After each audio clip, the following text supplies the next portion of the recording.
On today's show, we bring you motorsport from all corners of the globe. First up, we head to the United States and to the iconic Laguna Seca in California, as the creme of the crop of historic motor racing converged for the 2022 Velocity Invitational. Then we head to China and to the Zhao International Circuit as we bring you rounds 5 and 6 of Porsche Carrera Cup Asia. And later in the show, we wind back to 2020 and head to Hampton Downs in New Zealand, where we bring you race 3 from round 2 of the Ryco 24/7 NZ V8 Utes Series. This is Speedweek.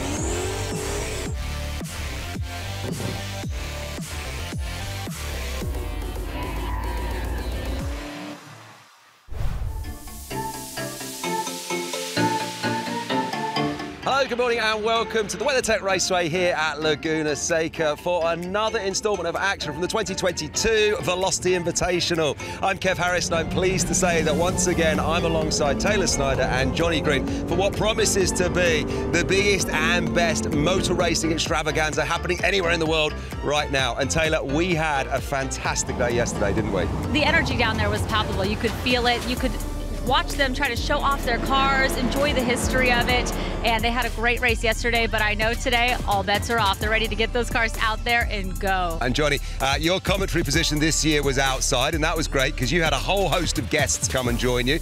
I mean, it was a brilliant day, wasn't it? That's the part I really like, is to get amongst it, to get drivers out of their cars to come and join us, to tell us them stories about their cars and about their day. And boy, you know, the adage in historic racing is we don't keep our art in a museum, we race it. And that was so true yesterday.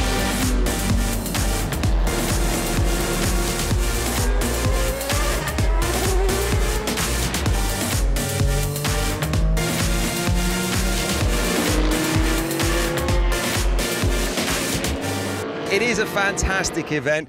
There are engines revving at the moment because Johnny has gone across the way there for those Group 2 sports cars. The weather then today as well, Taylor, we've got our jackets off. We look to finally have some California sunshine maybe. I'm hoping for it. We saw the sun just briefly yesterday. I don't think it stopped anybody from having a really, really great time here. So hopefully that track will get a nice, clear little bit of sunshine. But either way, the racing action's still going to happen.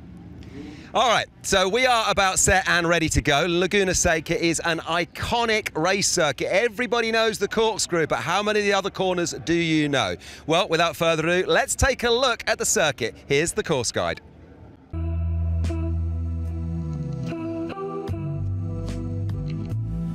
Laguna Seca, nestled in the hills above Monterey, California, is 2.23 miles. The kink at 1 into the hairpin Andretti at 2, and then opening up through turns 3, 4 and 5 before heading uphill steeply towards the Rahal Straight, a left-hander at 6, then rising into the corkscrew into 7, 8 and 8A. Rainy is 9, and then a right-hander 10, and the last left-hander is turn 11.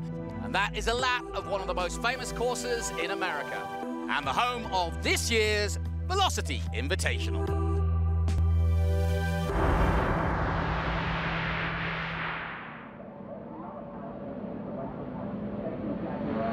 Away we go then, it's Group 2 here at Velocity Invitational, Day 2.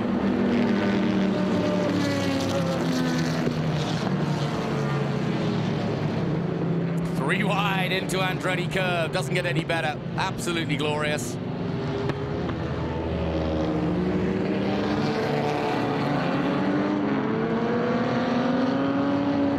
And away we go into turn 3 for the first time. There's car 3, that's John Budaban, the man I mentioned in that Jaguar Parkinson special.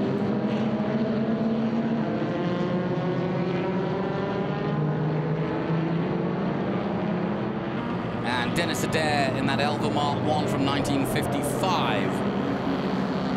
And of course, racing cars was a big social fan as well. So Monterey with its beaches and golf courses and so on, a very big part of being here. And obviously the military returning from World War II. And combination of these big, heavy Jaguars really stealing the show, certainly at the Pebble Beach races early on. And the likes of Phil Hill, Sterling Moss coming over here in the early days of the Pebble Beach races to race one of those Jaguar XKs. Briggs Cunningham, CR2, 1951. Also raced these sorts of cars. So it's a combination of the V8s from America and the British-made Jaguars and Triumphs, TR2s, Morgans. We have got one Morgan out there from 1952. And there's my friend, the number 33. There he is.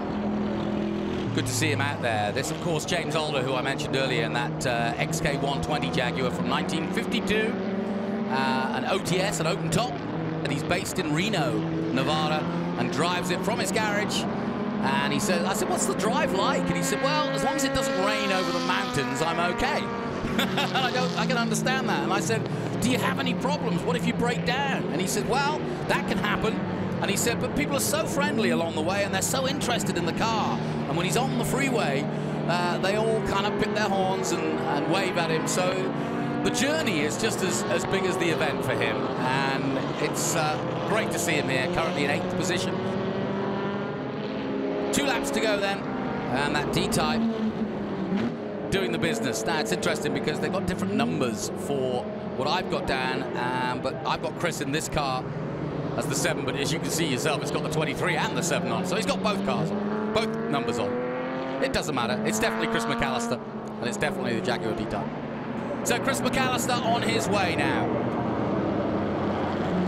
As the 25 and the number 3 go head-to-head for the last time in the final lap here in Group 2. And there you go, the finish done and dusted. Well done to Chris McAllister, just crossing the line there, just ahead of the number 31. So that concludes our Group 2 coverage for Velocity Invitational.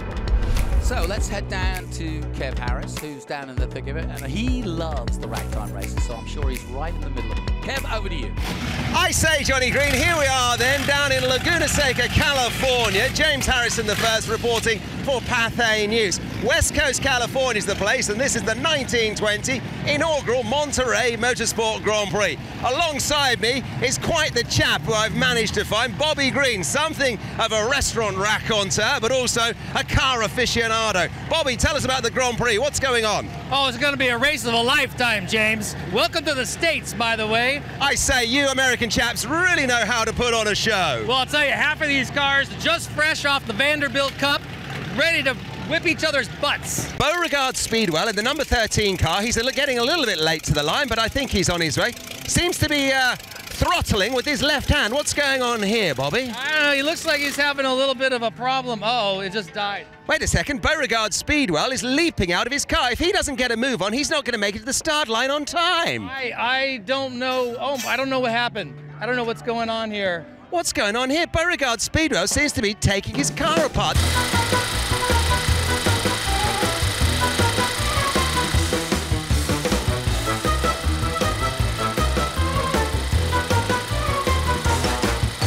I've never seen anything like this. Surely that Beauregard is not going to make it to the start line on time. And now this old boy's getting involved. I say, old man, what's the go here? I don't know, something's wrong with all. Wait a second, what's that? I say there's a skunk in the engine box. Some crafty California critter's got himself somewhere he shouldn't be. Get that thing out of here.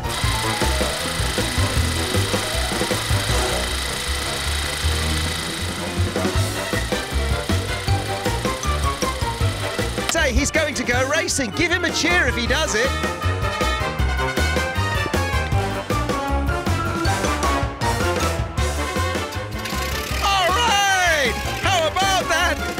Beauregard, get himself to the start line. Come on in, Bobby. How about that as Beauregard Speedwell gets on out to the start line. Well, Bobby, what a start to the first ever 1920 Monterey Motorsport Grand Prix. We weren't expecting that, were we? Absolutely not. I don't know about you, but my money is on Beauregard today. Johnny Green, back to you in the commentary position from myself, James Harrison for Pathé News down here in the paddock. What do you make of that, old man? Absolutely scintillating. Well done, Kev. No one could do it better than you. I shall not do the Pathé for the rest of the ragtime because you've done it way too well. But that was, I cannot believe a California critter could absolutely upset the ragtime races as they did. But we've solved it and we've got it, and the ragtime races are on track. Absolutely superb. Well, let's take a look at some of these cars because they are absolutely fantastic. This blue Packard from 1912 just going up the hill, and you can see this is what we've got out on track. But this was an era, I mean, earlier than your era of the Jaguar, but obviously these are what we call the ragtime races. They've been going since, what, 2018, and they basically sell themselves as 100-year-old cars, and they really are truly examples of how it was back in the day, in the early days of when the Indy 500 was beginning, and I think that was 1911, and Ray Haroon inventing the first ever mirror, but these cars didn't have those, and that's why there was two reasons to have the passenger. It wasn't for fun, it was because basically one had to start with the crank, and the other would be the spotter, effectively. Well, and then some of these cars, they have to have fuel pressure manually built That's up. right. So you'll see some of them with an actual hand pump. But yeah, this was a glorious era of the results of the Industrial Revolution. And as you're probably aware, during the same time frame, they're just pumping the fuel pressure. But there was also electric cars of that era. These electric cars are not a new thing necessarily. I made that point yesterday. It is interesting that back in the day, electric cars were actually invented long time ago. Everybody thinks they're some new phenomena. So that's what he's doing. He's pumping the fuel. What a wonderful sight. We get ready for the WeatherTech Raceway Laguna Seca Group 3 feature race here at Velocity. Away we go then. Group 3, their feature races. They roar into action. And it is the Cooper Monaco from 1961. Spencer Trenere at the wheel, who did a really good job.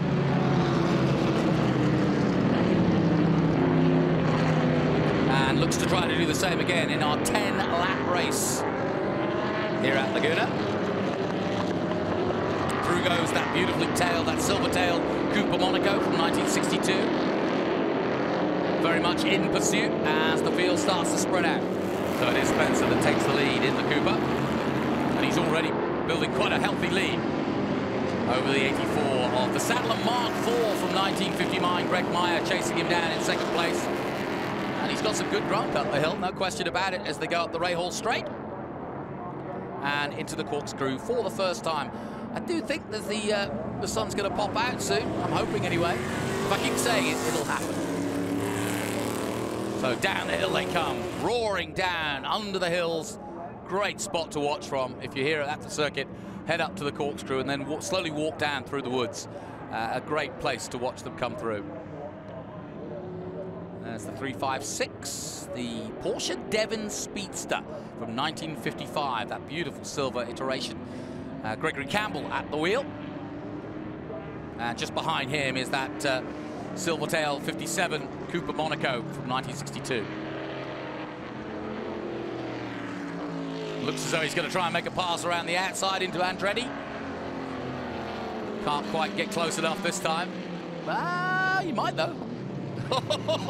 It was all anchors then. Oh, great stuff.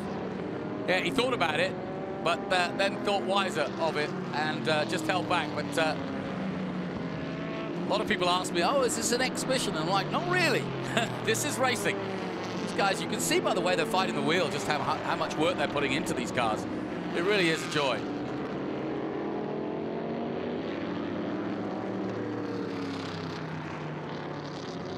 And just behind, there we go. We've got a pass from the 57, and there's the 11. That's the Lotus 11 Le Mans S2 that I mentioned earlier. Timothy Scopes. Spencer then coming round to finish his last lap, sadly under caution, but it won't matter.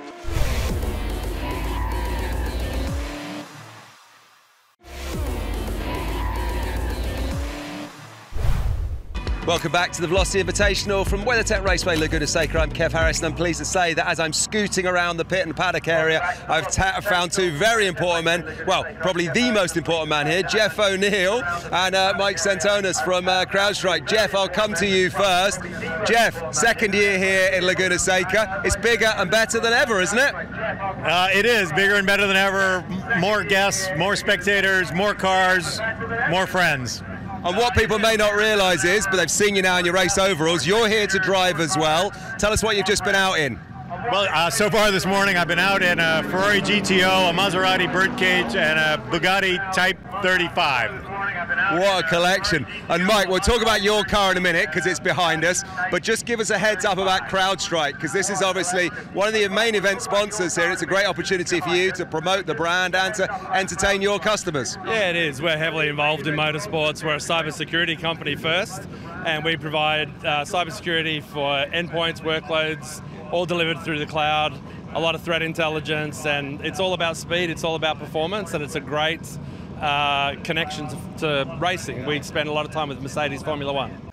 Jeff, just chatting as well about the event there. You are trying to create something here that it's an incredible car show. There's cars of all shapes and sizes here, but there's more to it as well. Well, there really is. I mean, what we're trying to do is entertain and create an environment in North America unlike what anybody else has done. And we're bringing food and wine and great cars, but not only old cars, supercars, and of course we've got the McLaren team here and Zach Brown and Mario Andretti. So we've got this amazing group of folks that help put this on, and some of the new technology that we've seen here is astounding. Zinger, for example, using basically a printer to create chassis parts. I mean, it's just astounding, and we hope to bring along autonomous vehicles and a few other ideas in the future. We're in Group 4 of our feature race. We're also joined by Jack Perkins as well. We'll get to that in a moment as we get across the line. Listen to that beautiful roar of these production GT cars from the late 50s and early 60s. Look at this. Jeff is going on the outside of the Andretti hairpin. The 250 short wheelbase on the inside. That would have the faster line, or actually a defensive line. Not necessarily faster, but that's a defensive line. And then that looks like a no. Whoa, we got a little sideways there. Very good reaction from those drivers. Well, let's bring Jack in. Jack, welcome. Are you having as much fun watching this as we are? Absolutely. What are you up to this weekend? Here with the guy in this class, Scott Brown. I think he's in the MGA about 4th or 5th right now. So yep, I'm with Scott Brown right there in the MGA. Ah, right. With the lights on. Tell us about the car. That car was an old car, raced since the late 60s here in California, and was owned by another racer friend of ours, and he just sold it to my customer and friend, Scott Brown. This is the second MGA we've done for him, and we just got finished restoring it, tested it a couple weeks ago, and had a good run, and he's here today. I know there's a bunch of European cars. I've got a Jaguar driver here, but it just stuns me how many MGs and Lotuses are in America. Absolutely. They're a big hit. They're a big hit. They're a great, solid car, well received by people here in America and driven with bravado. Yeah, and I think, we've been making a lot of parallels to Goodwood. I think the respect that Americans have, and there's a lot of people tuning in from the UK and Australia this morning, I think the respect you guys have for the European cars and how much you envy having them and owning them and collecting them. Absolutely. And there's that big Healy. That's a real special Healy. That's a 3-liter all aluminum body, 4-wheel disc brake. That guy really gets with it. That's certainly a giant killer car, and so is the MGA. And of course, Scott Brown, very, very talented driver. Very accomplished driver, drives that car really, really well. And here's another one of our 4 GTZs. What a beautiful car. Yeah, those are fantastic. And again, there's great skill. You can look at the line these guys are taking. These are, I think, really, really good drivers. Yeah, they're doing a great job. So final lap for our Group 4, Jeffrey O'Neill. Jeffrey, I think I heard rumor that Jeffrey was chastised somewhat for only finishing 7th in one of his cars yesterday by one of the owners, and that got him the giddy up. I think so. I think he's fixed that. Here we go. Here we go. Right. Look at that. Screw. Nicely done, sir. Where else are you going to see that? Well, and if you knew the price of that car, which basically is priceless. I think we do. Yeah. Yes, we do. My goodness. He was telling me this morning, and Nick Price has given it to him to drive, and it really is one of the most expensive cars here. And look at him go up the inside again. Go on, Jeffrey. Enjoy what you're doing. So Jeffrey O'Neill almost passing half the cars as he comes to the checkered flag in that absolutely splendid Ferrari to take victory. What a beautiful piece. Well, listen, the man of the weekend has to be Mario Andretti. He's here and he's racing Formula One cars. Let's head down to the man, the maestro himself, the great man Mario. He's with Kevin.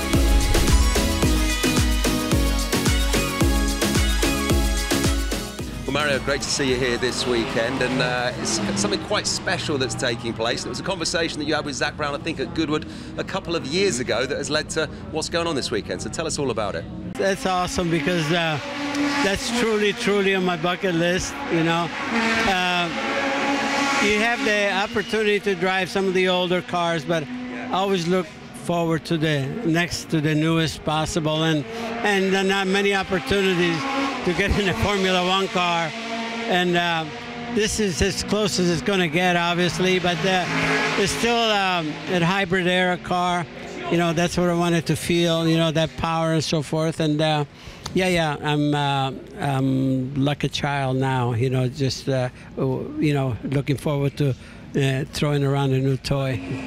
It's going to be very different to the cars that you drove back in the day. What's going to be the most challenging thing, do you think? Well, I think basically it's going to come to me, you know, like it's been in my head, and you know, I have a feel for driving a race car. You know, I did some testing for my son on, you know, current Indy cars and so forth. So, and again, the feel just comes to you for some reason. But I was very curious, you know, to see the reaction quickly and so forth, the turning in, power. You know, there's a lot to, you know, to look forward to, but also a lot to take in, you know, to learn. So it's going to be a pretty steep learning curve. I have to be very careful that I don't put a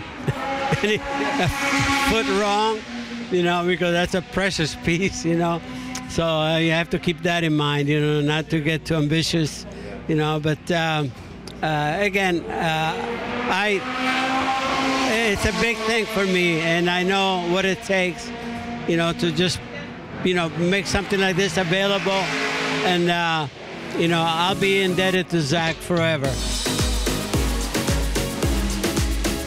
So I'm only in the McLaren Heritage Garage here, and I found Mika Hakkinen, who is getting his helmet on, and he's about ready to go. Mika, this is quite a lineup. We got Tanner Faust, we got Mario Andretti, and yourself going out on track. I mean, what a setting, what a scene once again here at the Velocity Invitational. Yeah, absolutely fantastic. I tell you, I have experienced a lot of things in my motor racing career, but again, days like this will stay in a fantastic memory.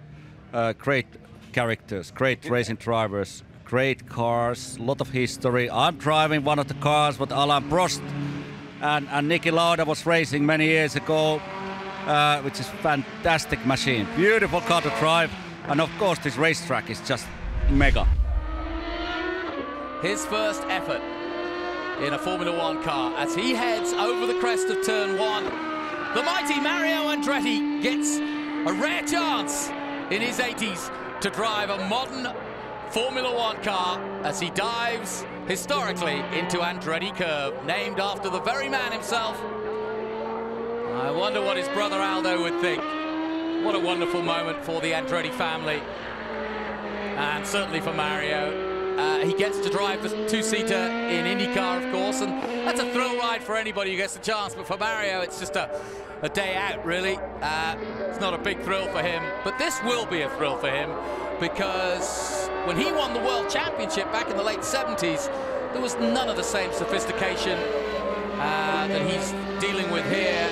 I know that his son Michael and his nephew tuning in, all the Andretti's, Jared, Adam, I'm sure will be watching. Michael, Marco, and the family. Here's to you, Andretti's. You've given us a lot of love and great racing over the years, but it's been led by this man, Mario Andretti.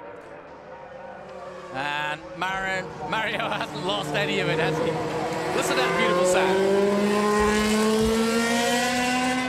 Mario Andretti taking up the track, Mika Hakkinen behind him. 3 world championships between them. What a wonderful sight. 2 of the greatest drivers ever to grace this little planet of ours and this little world of motor racing. Out on track here in California thanks to Jeffrey O'Neill and his team here at Velocity Invitational. You truly are witnessing history, folks. Everybody talks about this amazing track and what it's brought, some of the most amazing races, both 2 and 4 wheels, but to see a little bit of moment history created like this is very, very special, and I can assure you it's not at low expense either. Mika, of course, 98, 99 world champion, and I remember his career very clearly. Ever the gentleman, ever the aggressive racer. Mika, like Ayrton, did not hold back. If you wanted to go wheel to wheel with Mika Häkkinen, you better be on your mettle, because Mika did not pull out of a fight. And it'll be a thrill to him to drive a car of, I'm sure, one of his heroes, Ayrton Senna and Alain Prost, 2 of the greats. One a 3-time world champion, the other a 4-time world champion in Prost's case. And the Prost-Senna days are remembered, misty-eyed. No one will forget this particular car going head-to-head for the first corner at Suzuka. So Mika already accelerating the pace here. You can see by the helmet movement of that famous helmet. I think if I was going to get a replica helmet, I think it would be a Mika replica one. But let's head down to Taylor as we get ready for Dirtfish Rally. Yes, there's going to be a little bit of noise. We've got Group 7 lining up here, but right here I'm with Alistair McRae. Alistair, yesterday you were in that 2002 Subaru, the World Championship car. We're throwing it back to an almost 40-year-old car, but you seem right at home in any of these rally cars. Yeah, and this is a Metro 6R4, which was used in 85, 86 in the World Championship, so a bit more old school, a bit more raw, but, you know, looking forward to driving it. Absolutely. Getting a little bit sideways doesn't matter. No, that doesn't matter. That's what you're supposed to do. That's right. Well, enjoy the time here at Laguna Seca track. Check out this rally car. We're talking about historics in cars. We've also got historics in rally cars. But to have Alistair McRae, a champion in his own right and part of the legacy that is the McRaes, it's exciting for rally to be part of an event like this, isn't it? Yeah, we are so grateful to have the McRaes with us, to have Benjamin Peterson with us, to be able to showcase these cars that we're so used to being around. We sort of exist in this bubble of rally and forget that the rest of the world doesn't know about it all the time. So we love being here. We're really grateful to Velocity for having us out here. I'm just watching the 6R4 climb onto the track, and ooh, that's a view I like to see. Now, I hadn't realized, but this car was actually developed. Your father was telling me yesterday, this car was actually developed by Frank Williams and his engineering team at Williams Formula One. Oh, beautiful! There he goes. Alistair! So that was about 12 seconds ago, I think you said that they were going to stay on track. Alistair! Well, Alistair, you know, is an incredible driver. He's done it all. He's seen it all. But sometimes you just can't keep him away from the dirt. I got an invitation from your dad to come up to Dirtfish, and I want to talk about how special that is, not just for people interested in rally, but for people interested in car control and learning about how to drive well. You've been an instructor, you've also been a driver in your own right. Congratulations, I believe you were a class winner not just a couple of weeks ago. I didn't go unnoticed, because I know your brother's a very accomplished rallycross driver, so I made sure I told him that I was really impressed. But talk about Dirtfish and what a special place it is, deep in the hills there in the northwest. Oh, so that, look at that! Whoa! That could be as fast as any other car going down there, because he didn't actually pause, did he? My thanks to Josie Rimmer and the rally guys. If you're here at the track, well, it's right in the middle of the paddock, if you will. You can't miss it. Here we go then, Group 7 feature race. Hold on to your mugs, because your wine's going to spill if you don't. Away they go then, American muscle car at its finest, as away goes the number 6, the Chevrolet Corvette, the Chevrolet Camaro on C28 from 1968 takes the lead away. Yeah, we've got, I think and that's... the AMC Javelin. Yeah, that's what I was going to say. I think we got Canepa up there in the Javelin. We've just got, you know, 3 different models in the top 5 right now. It's just a great way to show all the differences of these cars. Yeah, we got that 45, a quick glimpse of the 69. Boss, 302, Ken Adams at the wheel in that maroon Ford. And Just a beautiful sight. It is the AMC Javelin leading the way at the moment in the hands and capable hands of Bruce Canepa. I'm sure that number 2, another AMC Javelin, Ken Epsom at the wheel, will be coming through. That was what happened last time out in their qualifying race. No, we got a pass for the lead. No, that was a pass for third. Yeah, these were cards that, like you said, in theory, people could drive on the street, bring out to a local club event, and do a little racing. But definitely, you know, body styles are very original. Now we got a pass for the lead. Yeah. So the Javelin's pushing hard, but now having to settle for second and third as picking up the lead. Is that the number 9? It's a Camaro. Yeah. Trying to see the number on the side. Yeah, I can't quite see it. But we've got a good race. We've got, what, a 6-way battle at the front.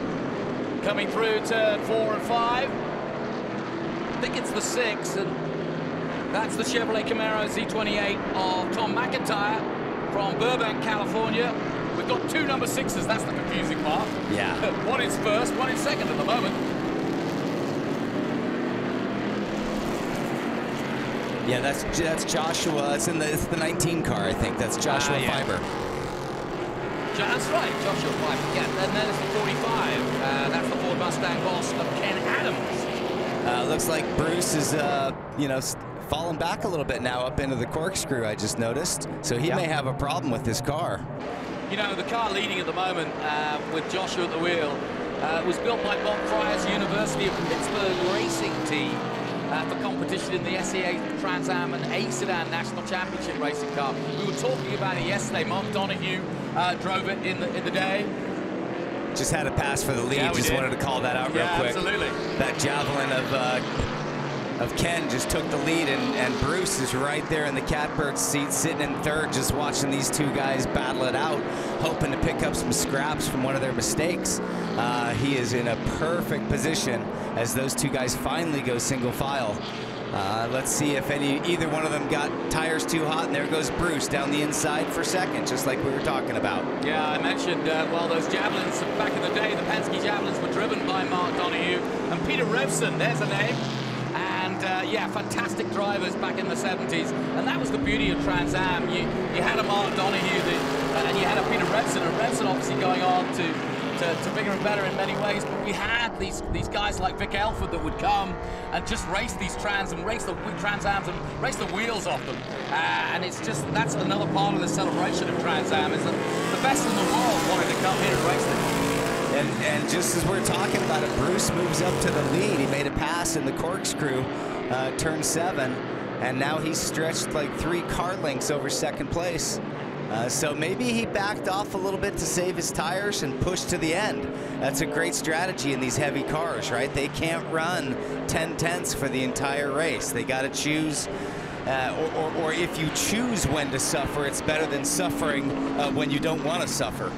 So it looks like maybe he's got some fresher tires and he's clawed his way back into the lead. It's wheel to wheel though, isn't it? Look at this. Great stuff. Still enough time. Bruce Canepa in that number 6. All right, our leaders are heading up into the corkscrew now. Wow, they are just swapping places back and forth. It's awesome, isn't it? Beautiful side. Down the hill they come, into Rainy Curve and out of the woods. Linus third, passing one of the slower cars. Yeah, we've got Fiber back in the lead again. Here we go then for the win. Look at this. Nip and tuck. It's going to be close. They're side by side almost as they take the checkered flag. Oh, wonderful stuff. And here we go. Look at this. 3 wide coming to the checkered flag. Go, go, go. Who's it going to be? It's a photo finish. Oh, and it was. It was the 44 who made it, I think. Yes, it was. All 4 of those cars were within 1/10 of a second of each other at the finish. Well done, Jim. Awesome.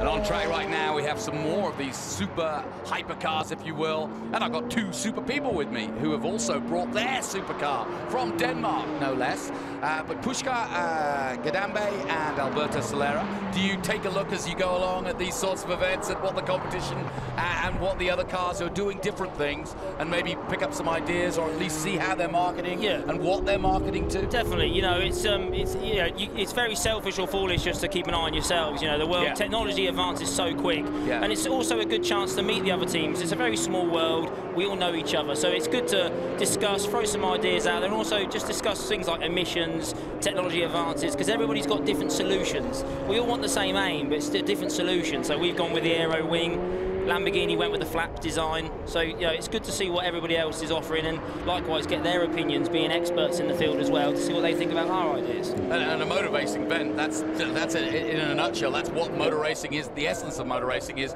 trying to get to the same level, the same tenth of a second, but by doing it necessarily sometimes different ways. And I'm going to bring Sam Smith back in, because I know he's going to be wanting to talk about these McLarens as he was a moment ago, but we just had the Zenvo guys in here, and Sam, we haven't had a real chance to talk about the McLarens on track right now, but again, more supercars, a different aspect, completely different from what we were talking about a moment ago. We've just been talking to the Zenvo guys that are part right here, but it's all part, it's an all aspect part of the racing.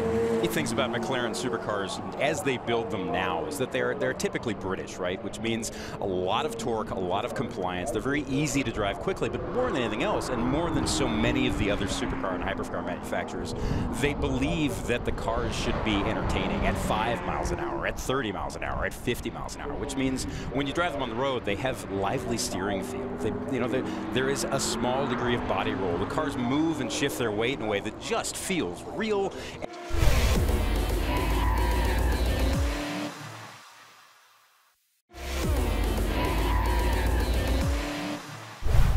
I'm here with Marcus Sigwald, and we're going to start talking some hypercars, because this is such a big part of this weekend now, and as they hit the track, I'm delighted to join you. Taylor spoke to you earlier, but we've got you in the booth now, so welcome.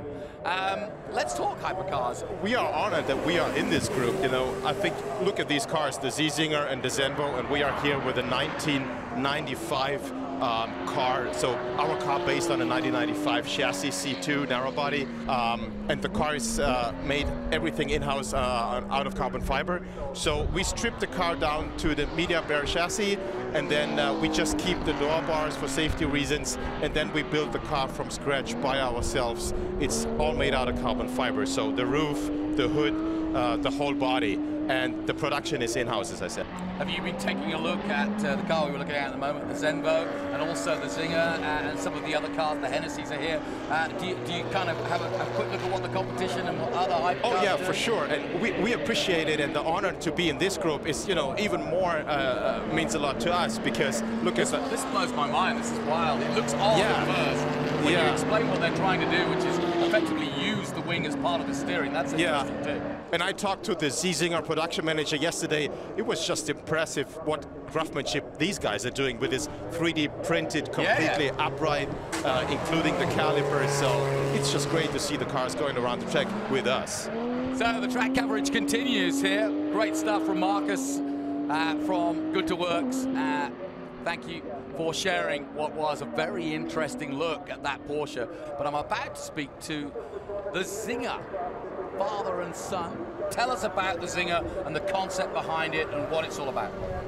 Well, the Zinger 21C is the first of a series of super performance vehicles across different categories. We're starting out with the Apex category, hypercars, and this is the world's first human AI generated design, 3D printed and automatically assembled car.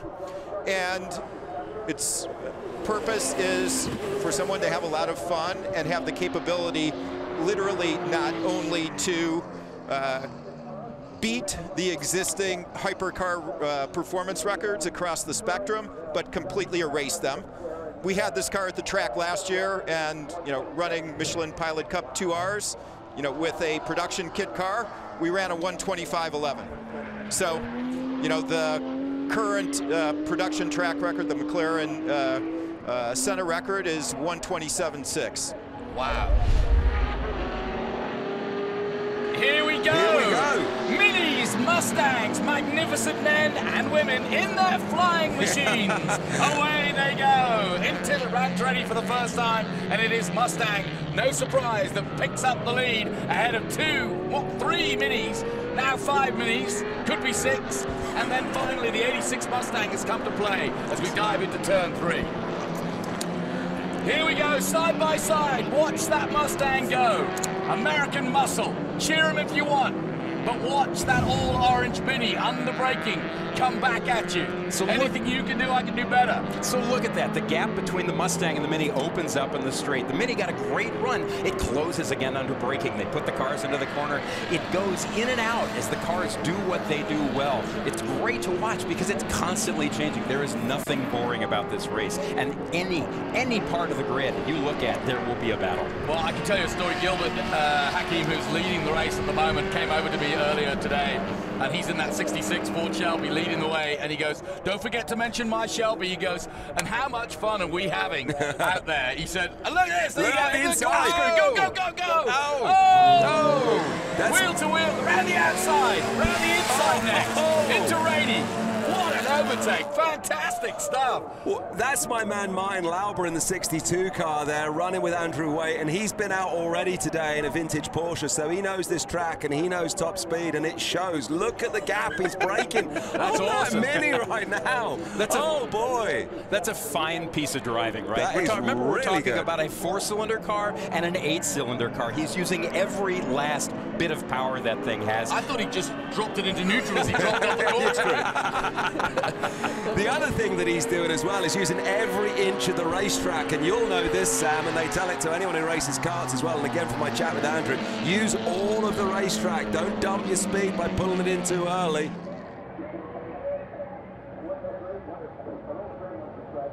Beautiful overtake by the 71 Austin Mini of Marcus Hayes in the 51, getting past that monster muscle car. Brilliantly done. Into turn 10, no fear, and he's in fact he's pulling away now.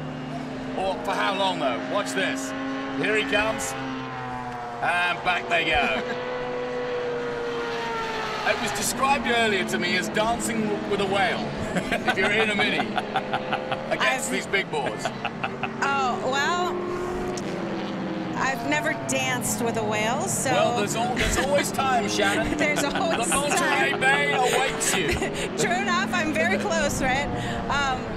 You know, I've been driving my Mini only since 2019, and I'm still learning a lot, and I've learned so much, but it's just it's a blast every time I get in it. Well, thank you so much for joining us. I'm sorry you couldn't get to race it, but we're having fun. Now we see some pit stops. Out and in comes the number 30. That is Scott Crawford. And therefore, who should be going in? That'll be Bruce Holden. We'll jump in. There you go. There's the inside. Not much to it, is there? Oh, this is them timing. I see. They're timing their 5-minute stop, as you quite rightly pointed out. Now, you should have boiled the tea by now. Final lap, and it is the 1:11. Yep, of Mike Bacchiaccio leading the way here for the Mustangs.